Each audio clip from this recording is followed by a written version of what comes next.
The Winchester rifle is probably the weapon most closely linked with the Wild West. You've seen it in documentaries, video games, TV series, and films. The camera pans in, a cowboy smoothly cycles the lever, and all of a sudden, the rifle looks like it's about to decide the fate of an entire town. The gun that won the West is a phrase that has been used over and over for more than a century. It has a strong sound, it sounds powerful, and it sounds like a tidy little package of history. However, history is never that easy. The Winchester rifle did not accomplish everything Hollywood claims it did, nor did it magically tame the frontier. Over time, a very useful firearm became almost legendary due to advertising, films, and made-up tales. Although it stands out greatly from the myth, the truth is still amazing. In this video, we're breaking down 10 of the biggest myths about the Winchester rifle. We're talking about what it really did, what it absolutely didn't do, and why its real impact on the American West is far more interesting than the fantasy version. Now let's get started. Number 1, 15 shots in 15 seconds. Another widespread myth concerning the Winchester rifle is that it was capable of firing 15 shots in 15 seconds. It is quoted as a fact by people, particularly in older books and museum displays. It is impressive to hear, and it contributes to making Winchester be unstoppable. Here's the reality.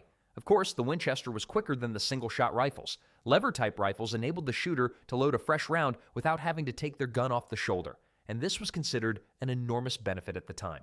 An experienced shooter practicing would shoot at a good rate. However, in reality, hitting 15 targets 15 times within a span of 15 seconds was highly unlikely.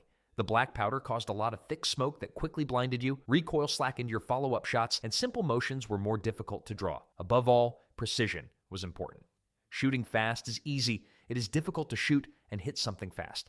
That well-known figure was a byproduct of slick demos and marketing braggarts, not fights. And thus, the Winchester was quicker than its day, but the 15 shots in 15 seconds was more about selling rifles than facts. Number 2. Winchesters didn't jam. Films give the impression that Winchester rifles were flawless, irrespective of the circumstances. What is more, characters dive into rivers, roll in the dirt, and shoot hundreds of rounds without any glitches. The real Winchesters were not that forgiving. The first ones were black powder cartridges, and black powder is messy. With only a few shots, there would be residue beginning to build up inside the action. After some time, such a buildup caused parts to slow down or stick. It was worsened by dust, sand, rain, and cold. Winchesters were firm constructions, yet they required frequent cleaning and maintenance. Springs wore out. Extractors failed. Magazines did not always slide smoothly on the cartridges. Users knew this. That is why cleaning kits were the norm, and why the old hands handled their guns with care. The notion that Winchesters never jammed is a myth of pure cinema and hindsight. Number 3. The Winchester 1873 is the first repeating rifle. Winchester 1873 is widely referred to as the first repeating rifle, but this is not so. Repeating firearms were in existence even before Winchester entered the scene. In the 1600s, people were playing around with multi-shot firearms. By the early 19th century, repeating rifles and, with time, repeating air rifles were already in existence. The Henry rifle, an earlier predecessor of the Winchester, was also used in the Civil War, and it was also a repeater. The repeating idea had not been invented by the Winchester. It perfected it and mass-produced it at the appropriate time. The 1873 model gained popularity since it was still very affordable at the time, reliable, and was present during the time when the West was growing. It was not the first, but the most successful. Number 4. Every cowboy carried a Winchester. Western films are fond of displaying all the cowboys with guns drawn and loaded. Yet the real cowboys were laborers and not gunfighters. The majority of cowboys were employed hands who herded cattle, mended fences, and starved through days on the saddle. It was not convenient to carry a rifle throughout the day, and in most cases, it was not necessary. Winchester rifles did not cost little, and cowboys did not make much. Some could not afford one, and some had no need to acquire one. The shotguns were more popular when carrying guns since they were all-purpose and worked well at short distances.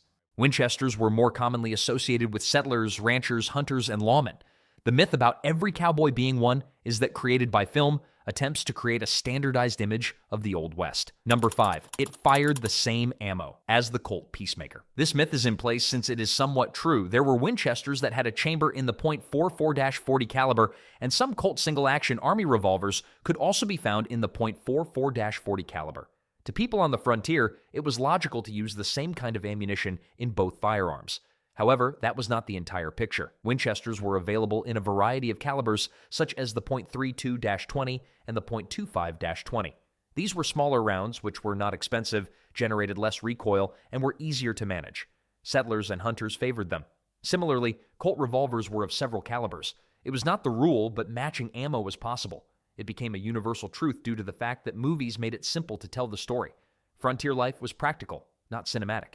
People chose calibers based on what local stores stocked, what they could afford, and what they already owned, not because matching guns looked cool or made a better story. Number 6.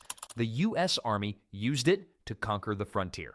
There is one Winchester myth that is absolutely misleading.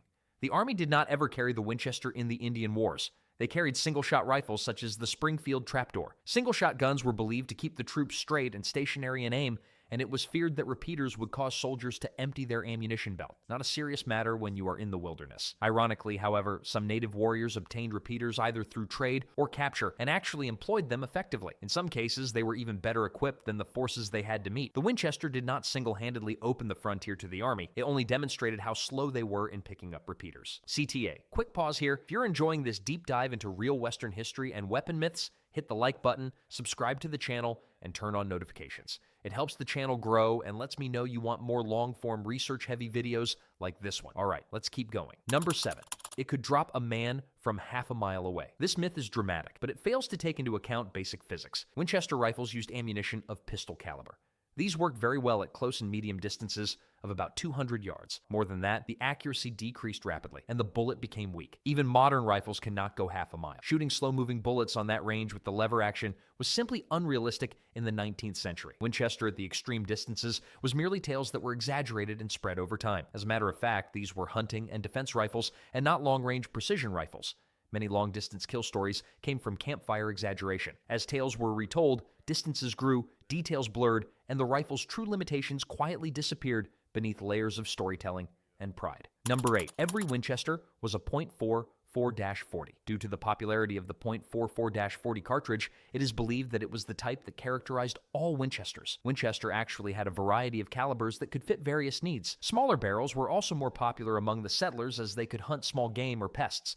Defense and big animals were handled with bigger guns. The .44-40 was a good one, but not universal. Hollywood emphasized it because it sounded strong and familiar, not because it symbolized all rifles on the frontier. Collectors today often forget this variety because movies focus on one cartridge.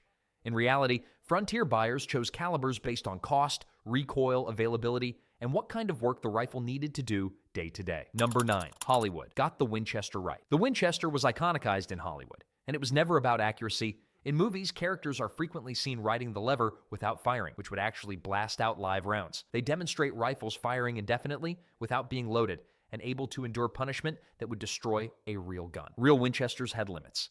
They needed care. They were limited in their magazine capacity, and misuse had consequences. The Winchester on Hollywood was a fantasy version that was much better on screen than it could have been in reality. These inaccuracies weren't accidents. Directors prioritized visual drama over realism, knowing most viewers wouldn't question the details. Over time, those cinematic shortcuts slowly replaced real history in the public imagination. Number 10. It single-handedly won the West. This is the most all-inclusive myth of all. The American West formed around railroads, legislation, economics, settlement, illness, and governmental policy. Guns mattered, but no individual weapon changed the course of history. The Winchester was a significant instrument, but it did not carry the day on its own. This made its legend grow since it was useful, well-marketed, and was there in an era of dramatic expansion. The reality is more superficial and much more fascinating. By crediting one rifle with winning the West, we ignore the complicated human cost of expansion. The Winchester didn't shape history alone, it simply existed within forces far bigger than any firearm ever could. So what's the real story of the Winchester rifle? It wasn't magic, it wasn't perfect, and it didn't conquer the West on its own, but it was reliable for its time, widely available, and practical for everyday life on the frontier. Sometimes the real history doesn't need exaggeration. It stands on its own. If you enjoyed this video and want more deep dives into real history behind famous weapons and Wild West legends, make sure to like the video, subscribe to the channel, and leave a comment with what topic you want next. Thanks for watching, and I'll see you in the next one.